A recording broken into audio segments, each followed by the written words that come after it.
Have you ever wanted to visit Nashville and want to know the don'ts when you come to this amazing city? My name is Andrew Lindsay and I have a goal of traveling the world and helping other travelers do the same while living a healthier and happier lifestyle. And if you enjoy this video, be sure to hit that subscribe button as I put out a new video like this every single week, and hit that notifications bell so that way you never miss a video. And today I want to share with you the Don'ts of Nashville Part 2. So the first Don'ts of Nashville video that I made as of making this video is currently my most popular video on my channel, and because of that I wanted to make a Don'ts of Nashville Part 2. And if you haven't seen Part 1, you can do so by clicking the link somewhere in the video that I'm going to put here for you to go check that out. Now when I made the first Don'ts of Nashville video, I thought that I had come up with all the don'ts that I could possibly think of, but I actually reached out to a bunch of other local Nashville friends that I have, and we came together and we came up with 15 more don'ts of Nashville for this video. So I hope you guys enjoy. Now let's jump right into the Don'ts of Nashville Part 2. So the first don't that we have on this list is don't think all hot chicken is the same. So in Nashville there are a lot of different options for hot chicken, a lot of different restaurants that serve it, but in my personal opinion, any hot chicken that is made with sauce instead of spices is not real hot chicken.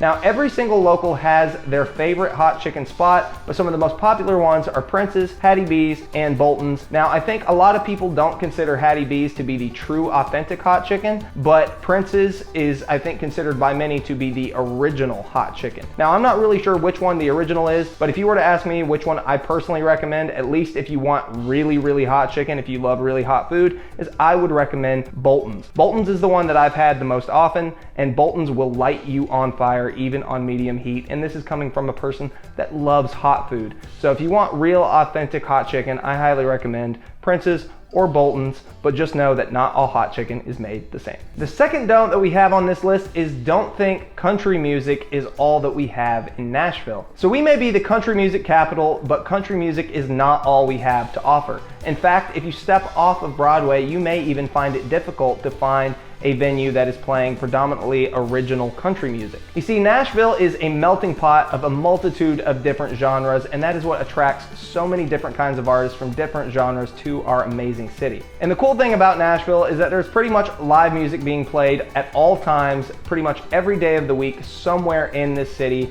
And if you want to enjoy something besides traditional country music, then you could probably find it somewhere in Nashville. Consider looking up the most popular venues to check out some original live music in Nashville before you come visit. And of course, you can always find original country music too. Just do some research and find out where the best venues are in Nashville. Number 3 on this list is don't be a woo girl. So the infamous woo girl can be found in her natural habitat on Lower Broadway, grazing on multiple basic white girl drinks as she requests songs like Before He Cheats, Earl Had to Die, Girls Just Want to Have Fun, or a slew of other stereotypical songs from the band. She tends to travel in packs of other woo girls as she goes from bar to bar getting drunk and screaming woo when she gets really excited. These woo girls tend to annoy everybody around them while they have the night of their life. If you would like to be a respectable member of society, do not be a woo girl. Now real quick, if you're enjoying this video, I wanted to mention my free resource, the Ultimate Budget Travel Guide. I put this resource together so that way you would have a list of a bunch of dream destinations,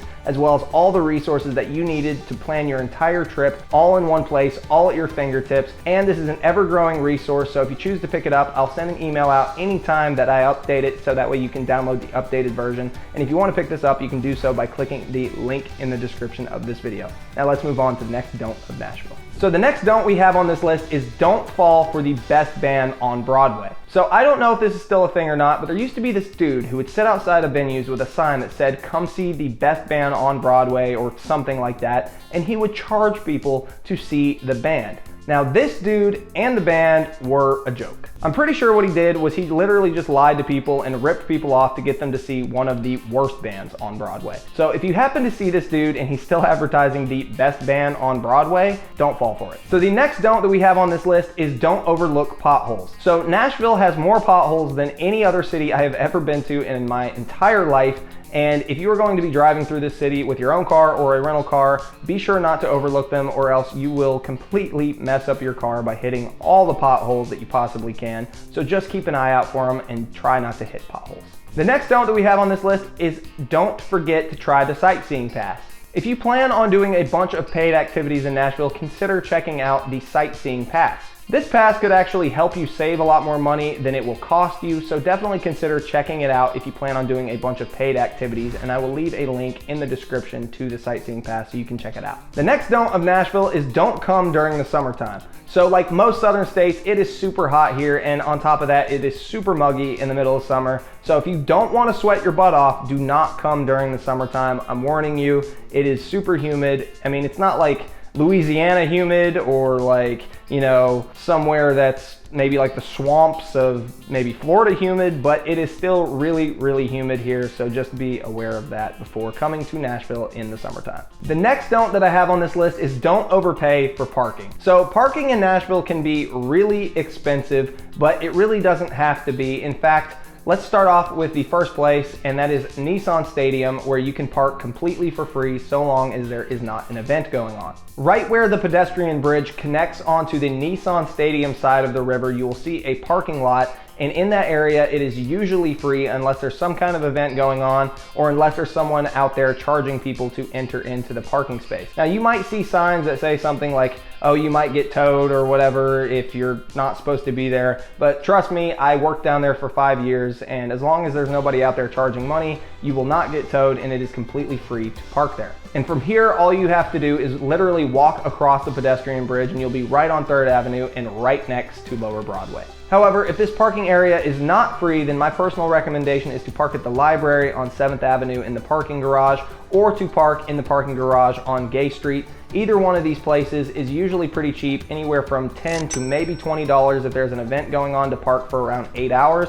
And on top of that, you'll avoid a lot of the crazy traffic getting to one of these parking garages instead of trying to drive down on Broadway and park in one of those garages like right next to Broadway. And you'll be about a 10-minute walk from Lower Broadway, which is pretty good considering the amount of money you pay and considering you're dodging a bunch of traffic. So definitely do not overpay for parking and consider one of these places when you are trying to park and go to Lower Broadway in Nashville. So the next don't that I have on this list is don't avoid Upper Broadway. So most tourists, when they come to Nashville, go to Lower Broadway because that's where all the people are, where all the clubs are, where all the bars and restaurants are. But Upper Broadway has some live music and some restaurants too, and a lot less chaos. Now, if you're wanting to come more for the clubs and the nightlife, then Lower Broadway might be your thing a little bit more, but if you want a little bit more of a peaceful experience, then I highly recommend checking out Upper Broadway. Me personally, as a local, I don't like to go to Lower Broadway anymore, but I still do enjoy Upper Broadway to hang out at night.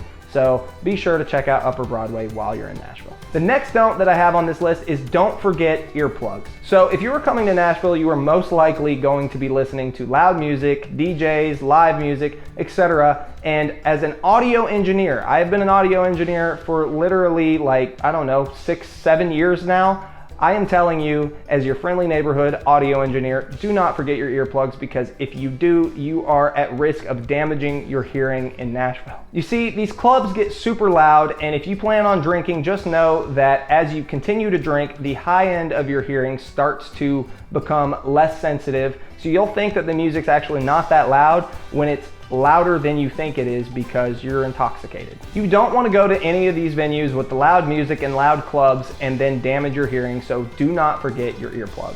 The next don't that I have on this list is don't forget a cash tip for the band. So most artists nowadays actually have some kind of Venmo or Cash App or some sort of payment service set up where you can pay them over the phone instead of with actual cash. But some artists prefer cash and don't have that stuff set up, especially the guys that play in the early mornings, because a lot of these guys are a little bit of the older generation and play some of the older, classic country music, and they just don't have all that stuff set up and they prefer cash. So be sure to have cash on hand to tip the artist or tip the band just in case. The next don't that I have on this list comes from one of my bartender friends who says, don't expect special treatment because it is your wedding, your birthday, or any special event in your life from the bartender when you're coming to Nashville. You see, I have many bartender friends that have worked downtown on Broadway for many years, and one of the most annoying things that they deal with is when somebody comes up to them who is having a bachelor party, or it's their birthday, or it's some kind of special event in their life, and they expect some kind of special treatment from the bartender, some kind of discount or free drink or something, just because it's some kind of special event for them. And I hate to break it to you, but you were probably the 100th birthday party or the 100th bachelorette party that bartender has served that day, and they really don't care about your special event. You won't be getting special treatment, and you will have to pay the ridiculous alcohol prices just like everybody else. The next don't that I have on this list is don't leave your drunk friend alone. So this is a sad one, but it's real. There were many instances over the years that I worked downtown where girls in particular would be abandoned by their friends, usually while they were intoxicated downtown. These girls would oftentimes have to come to my booth and charge their phone or hang around our staff to make sure that they were safe while they tried to figure out how to get home. Unfortunately, this is really sad, but it happens all the time. And to the girl who has been abandoned by your friends before, just know those are not your real friends. And to the people who have abandoned their drunk friends, you're a real piece of shit. Please do not come back to our city. Now on to the next don't of Nashville. Don't forget your allergy meds when coming to Nashville. Personally, I don't take any medications, but if you're the type of person that you take something every time you get allergies, then this is most likely going to be the place that you're gonna need them. You see, Nashville is in a bowl and allergies just accumulate here. Also, many of the buildings on Lower Broadway are super old, and with the moisture in the air and the fact that they all were submerged underwater at one point due to the flood in 2010, most of them have mold inside of them. All that coupled with the amount of tourists that are going to be downtown, and you are bound to have allergy issues if you already have allergy issues, so do not forget your allergy meds. And the last don't of Nashville is don't move to Nashville. You see, Nashville is an amazing city, and after you visit this city, you may think to yourself, I want to move here. And to that, I think I can say for myself and for everyone else here that we do not want any more people moving to Nashville. You see, the prices here in Nashville have gone up dramatically, the city is growing quickly, and at the rate it's going, it may very well in time lose its small town feel. You see, the city was not built for the amount of people that have moved here, and the traffic definitely proves that. The infrastructure was not designed for the amount of people that have moved here, and we are just trying to catch up. So as much as we love you and as much as we welcome visitors with open arms, please do not move to Nashville. We don't need any more people. Trust me, we just don't. So that is the Don'ts of Nashville Part 2. I hope you guys enjoyed this video, and if you stay to the end, I'm going to leave a link to the other videos I've done on Nashville. And real quick, before this video comes to an end, I wanted to mention my free resource one more time, the Ultimate Budget Travel Guide. I created this free resource so that way you would have all the resources and the dream destinations that you needed all in one place, all at your fingertips, so that way you can plan your entire trip and start making memories ASAP, all without breaking the bank. And if you want to pick this up, you can do so by clicking the link in the description of this video. Now, if you enjoyed this video, be sure to hit that like button and leave me a comment and share it with somebody who can gain some value from it. And I will see you guys next week. Happy travels. Peace.